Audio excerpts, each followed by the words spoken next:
Die nitrogen के बारे में जो भी एनसीईआरटी में दिया हुआ है उसको ट्रिक्स की हेल्प से कैसे याद रखें। ठीक है, तो अपने उसी फ्लो में चलेंगे कि पहले डाई नाइट्रोजन की प्रिपरेशन और फिर डाई नाइट्रोजन की केमिकल रिएक्शन। ठीक है, तो सबसे पहले करेंगे डाई नाइट्रोजन की प्रिपरेशन, कि डाई नाइट्रोजन को प्रिपेयर कैसे किया जाता है, ठीक है, बनाया कैसे जाता है। देखो, डाई नाइट्रोजन की प्रिपरेशन के लिए जो रिएक्शंस हैं उनकी एक सिंपल सी ट्रिक बताता हूं, कि पॉसिबल वाटर निकाल के एक फेमस मॉलिक्यूल निकाल दो। ठीक है, पॉसिबल वाटर निकाल के एक फेमस मॉलिक्यूल निकाल दो। अब इसको अप्लाई करेंगे तो आपको इजीली समझ आ जाएगा। तो पहली रिएक्शन है कि NH4Cl और NaNO2 की रिएक्शन कराई। ठीक है, NH4Cl और NaNO2 की रिएक्शन कराई। अब मैंने क्या बोला, पॉसिबल वाटर निकाल के एक फेमस मॉलिक्यूल निकाल दो। अब इसमें से, इस पूरे में से पॉसिबल वाटर निकाल देते हैं। अब पॉसिबल वाटर निकालने के लिए हमें क्या चाहिए, H2O। ठीक है, H2O चाहिए। अब इसमें देख लो कितने H2O निकल सकते हैं। देखो, हाइड्रोजन यहां पे है हमारे पास 4 और यहां ऑक्सीजन है 2, और कहीं पे हाइड्रोजन या ऑक्सीजन नहीं है। ठीक है, ये है 4 हाइड्रोजन, ये है 2 ऑक्सीजन।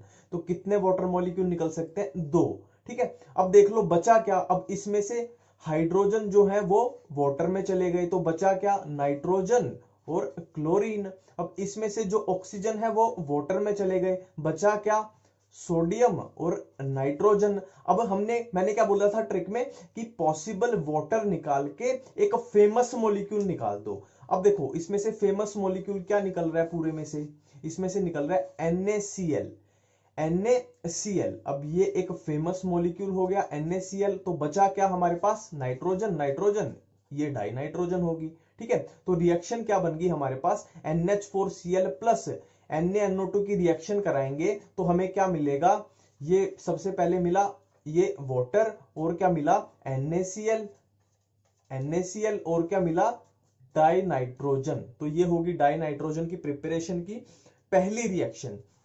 अब डाई नाइट्रोजन के प्रिपरेशन की फर्स्ट रिएक्शन हो गई। अब करते हैं सेकंड रिएक्शन, इसको हमने करना है हीट। अब देखो, सिंपल सी अपनी वही ट्रिक, पॉसिबल वाटर निकाल लो और एक फेमस मॉलिक्यूल निकाल दो। अब देखो, इसमें से पॉसिबल वाटर कितना निकल सकता है, हाइड्रोजन कितने हैं हमारे पास, 8, और ऑक्सीजन कितने, 7। बट हाइड्रोजन 8 है, तो पॉसिबल वाटर कितना निकल सकता है, 4H2O। 4 इंटू 2, ये 8 हाइड्रोजन हो गए। मतलब यहां से सिर्फ हमारे 4 ऑक्सीजन जाएंगे, 3 बच जाएंगे। ठीक है, 4 ऑक्सीजन, 7 में से 4 ऑक्सीजन चले गए वाटर में और 3 बच गए। यहां 8 हाइड्रोजन थे, 8 के 8 चले गए यहां वाटर में। तो यहां हमारे पास बचा क्या क्या, देखो, NH4 2 बार था, अब हाइड्रोजन तो चले गए वाटर में, तो बचा क्या, यहां पे 2 नाइट्रोजन बचे, और यहां क्या बचा, Cr2O3। अब मैंने क्या बोला, पॉसिबल वाटर निकाल के एक फेमस मॉलिक्यूल निकाल दो। अब Cr2O3 एक फेमस मॉलिक्यूल है, तो ये हमारे पास बन जाएगा डाई नाइट्रोजन। तो रिएक्शन क्या बन जाएगी, इसको अगर हम हीट करेंगे तो हमारे पास क्या मिलेंगे, 4 वाटर के मॉलिक्यूल प्लस ये हमारे पास बन गई डाई नाइट्रोजन, प्लस ये क्या हमारे पास एक हमारा फेमस मॉलिक्यूल, ये है Cr2O3। ठीक है, सिंपल है।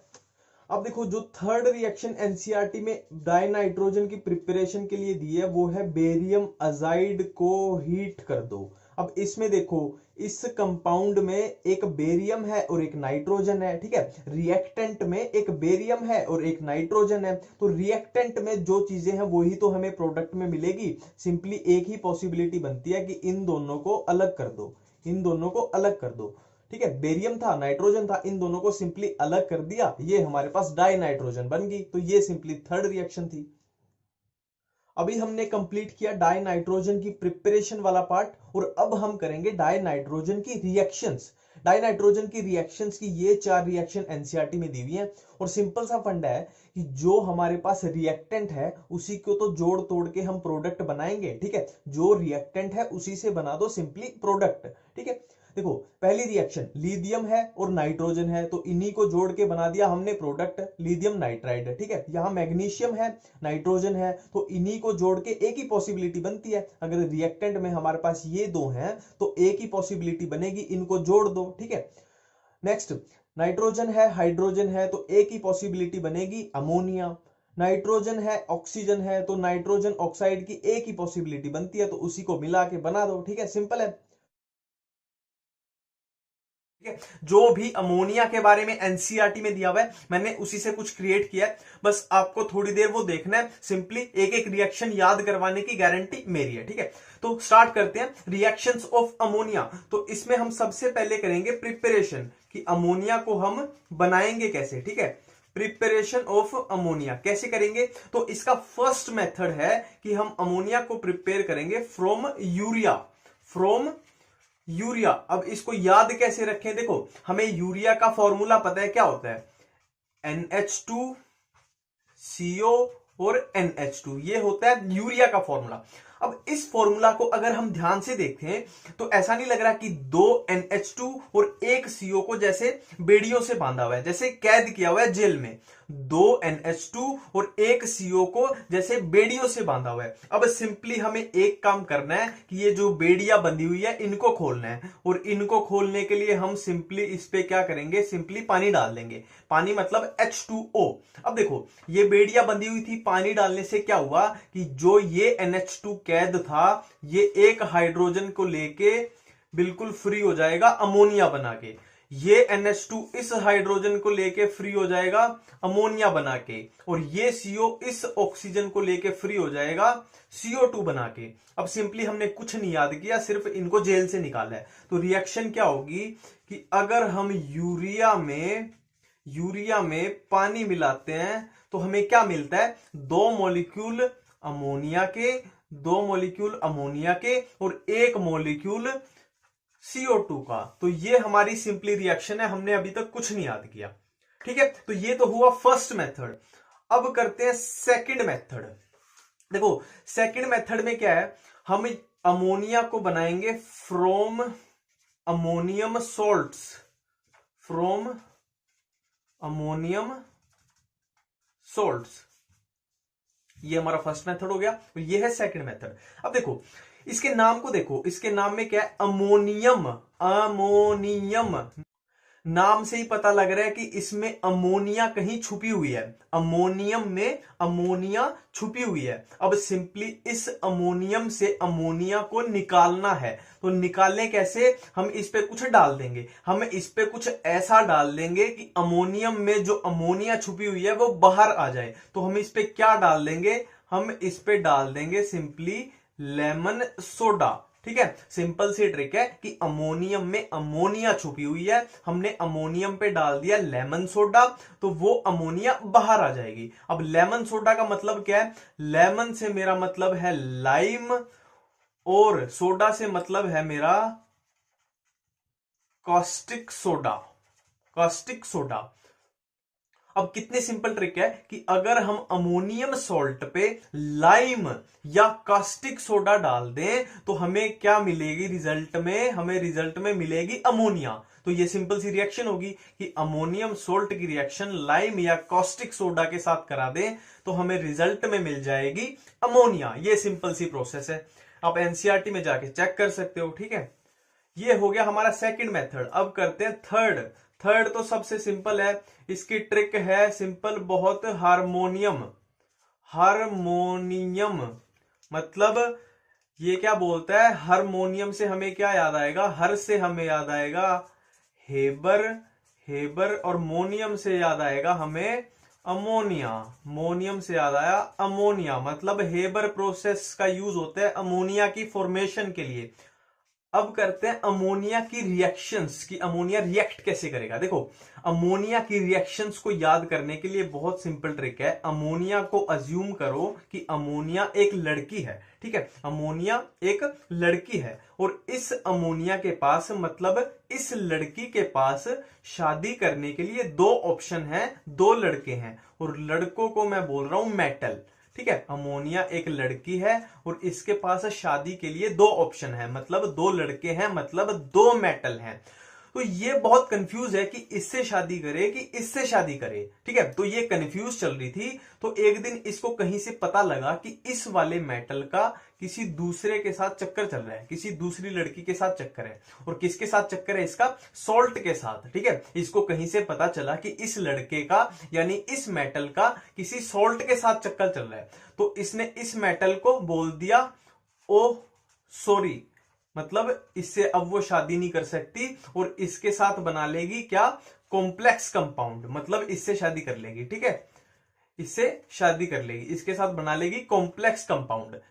सिंपल है। अमोनिया एक लड़की है जो कंफ्यूज है कि किससे शादी करे, पर उसको कहीं से पता चला कि इस वाले मेटल का यानी इस वाले लड़के का किसी के साथ चक्कर चल रहा है। किसी के साथ चक्कर चल रहा है मतलब सोल्ट के साथ। तो उसने बोल दिया उसको ओ सॉरी और दूसरे मेटल के साथ यानी दूसरे लड़के के साथ शादी कर ली, मतलब कॉम्प्लेक्स कंपाउंड बना लिया। देखो अब ध्यान से सुनना, एक एक लाइन एनसीईआरटी की बताऊंगा। देखो अमोनिया जब मेटल्स के साथ रिएक्ट कर रही है या मेटल आयन बोल लो तो बनाएगी कॉम्प्लेक्स कंपाउंड्स, ठीक है। और अमोनिया मेटल सॉल्ट्स के साथ रिएक्ट करती है तो उन मेटल के हाइड्रोक्साइड को प्रेसिपिटेट कर देगी।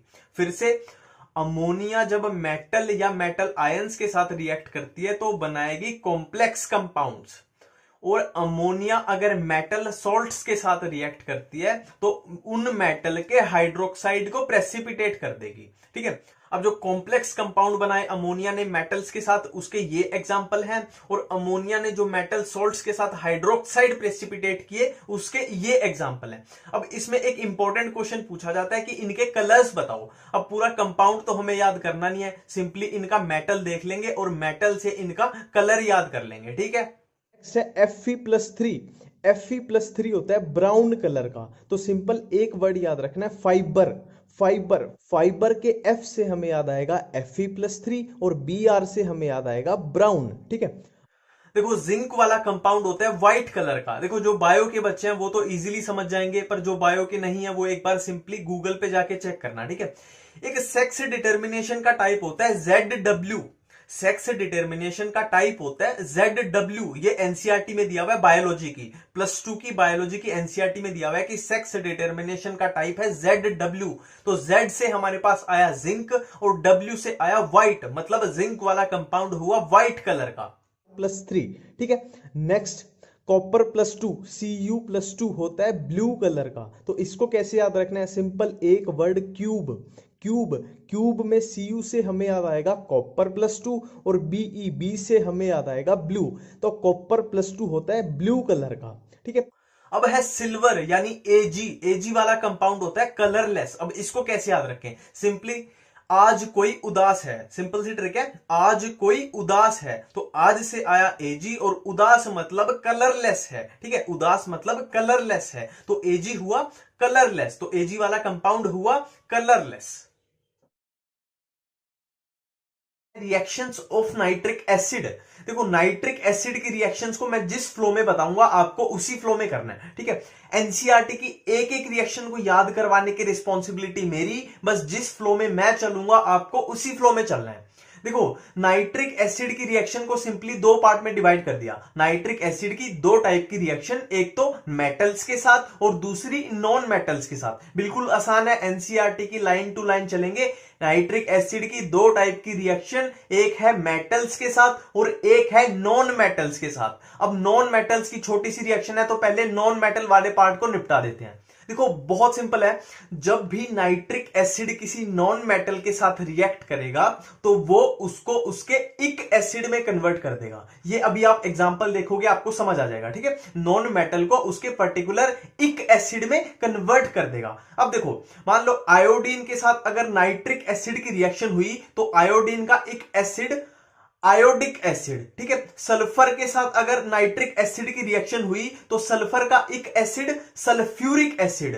फॉस्फोरस के साथ नाइट्रिक एसिड की रिएक्शन हुई तो फॉस्फोरस का एक एसिड फॉस्फोरिक एसिड। तो सिंपली ऐसे ही करना है, नॉन मेटल को उसके पर्टिकुलर एक एसिड में कन्वर्ट कर देना है। तो ये हमारा कंप्लीट हो गया नॉन मेटल्स वाला पार्ट। अब हम चलते हैं अपने मेटल्स वाले पार्ट पे। अब मेटल्स की रिएक्शन में हमें 3 पॉइंट ध्यान रखने हैं। देखो मैं फिर से बता रहा हूं, मैं एनसीईआरटी के अकॉर्डिंग चलूंगा, आप भी इसी फ्लो में चलोगे तो पूरी एनसीईआरटी आपकी कवर हो जाएगी, ठीक है। देखो फर्स्ट पॉइंट है कि नाइट्रिक एसिड नोबल मेटल्स के साथ रिएक्ट नहीं करता। नाम से ही पता लग रहा है नोबल मेटल मतलब जो किसी के साथ रिएक्ट नहीं करते। अब नोबल मेटल्स कौन से हैं? एनसीईआरटी में लिखा हुआ है गोल्ड एंड प्लेटिनम। अब इसमें याद नहीं करना, कॉमन सेंस है कि गोल्ड एंड प्लेटिनम के गहने बनते हैं, हमें पता है गोल्ड के और प्लेटिनम के गहने बनते हैं। क्यों बनते हैं? क्योंकि वो किसी के साथ रिएक्ट नहीं करते। अब अगर ये रिएक्ट करते होते तो मान लो आपने सोने की अंगूठी आज पहनी तो वो 1 महीने बाद रिएक्ट करके कुछ और ही बन गई। तो इसीलिए तो इनके गहने बनते हैं कि ये नोबल मेटल हैं, ये किसी के साथ रिएक्ट नहीं करते। तो नोबल मेटल कौन से हो गए? Gold and platinum. तो सिंपली हमें याद हो गया कि गोल्ड एंड प्लेटिनम के साथ नाइट्रिक एसिड रिएक्ट नहीं करेगा। ठीक है। अब सेकंड पॉइंट है कि नाइट्रिक एसिड ऐसे मेटल्स के साथ रिएक्ट नहीं करेगा जो ऑक्साइड की फिल्म बना लेंगे। ठीक है। नाइट्रिक एसिड ऐसे मेटल्स के साथ रिएक्ट नहीं करेगा जो ऑक्साइड की फिल्म बना लेंगे। अब फिल्म कौन बनाता है? अक्षय कुमार और करीना कपूर। ठीक है। फिल्म कौन बनाता है? ट्रिक है अपनी, फिल्म कौन बनाता है? अक्षय कुमार और करीना कपूर। अक्षय से हमें याद आया एल्यूमिनियम और करीना से हमें याद आया क्रोमियम। ठीक है। तो एल्यूमिनियम एंड क्रोमियम ऑक्साइड की फिल्म्स बना लेंगे तो ये नाइट्रिक एसिड के साथ रिएक्ट नहीं करेंगे। ठीक है। 2 पॉइंट हो गए। और तीसरा पॉइंट है कॉपर एंड जिंक की रिएक्शन। कॉपर एंड जिंक की रिएक्शन नाइट्रिक एसिड के साथ, इसको हम अलग से डिटेल में करते हैं।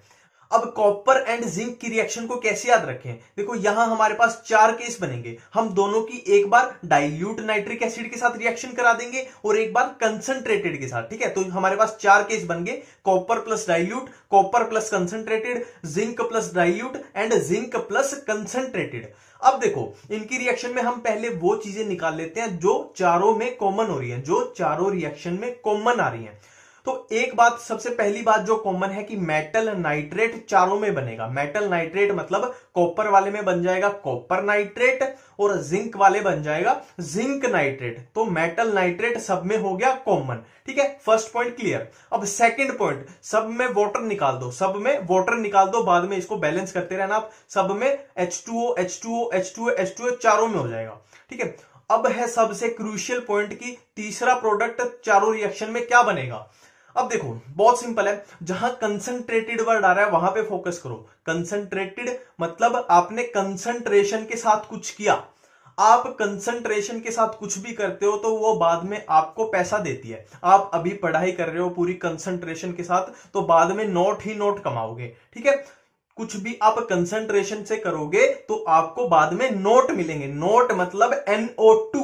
तो जहां भी कंसंट्रेटेड नाइट्रिक एसिड दिख गया, चाहे कॉपर हो या जिंक हो, आपका रिजल्ट होगा NO2 नोट। कंसंट्रेशन है तो नोट है NO2। ये तो क्लियर हो गया। अब कंसंट्रेटेड कंप्लीट हो गया, अब बचा डाइल्यूट है। तो डाइल्यूट में क्या करें? देखो कॉपर जब डाइल्यूट नाइट्रिक एसिड के साथ रिएक्ट करता है तो बनाता है NO, और जिंक जब डाइल्यूट नाइट्रिक एसिड के साथ रिएक्ट करता है तो बनाता है N2O।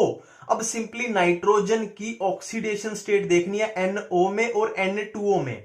NO में होगी +2, N2O में होगी +1। अब इसको कैसे याद रखें? देखो बहुत सिंपल है, हमारे पास जान, जिंदगी एक होती है। ठीक है। Zn जिंक से याद आएगा जिंदगी हमारे पास एक होती है। तो +1 मतलब N2O बनेगा जिंक के साथ और +2 यानी NO बनेगा कॉपर के साथ। अब पूरे की समरी कर लेते हैं। देखो हमने सबसे पहले मेटल नाइट्रेट सब में चारों में कॉमन निकाल लिए, फिर हमने पानी को कॉमन निकाल लिया, फिर हमने क्या किया था कि कंसंट्रेशन के साथ कुछ करेंगे तो हमें नोट ही नोट मिलेंगे, मतलब कंसंट्रेटेड जहां पे आ गया वहां पे NO2 फिक्स है। अब फिर हमने क्या किया कि जिंदगी एक होती है तो जहां पे नाइट्रोजन की +1 ऑक्सीडेशन स्टेट है वो आ गया जिंक में और +2 वाला आ गया कॉपर में।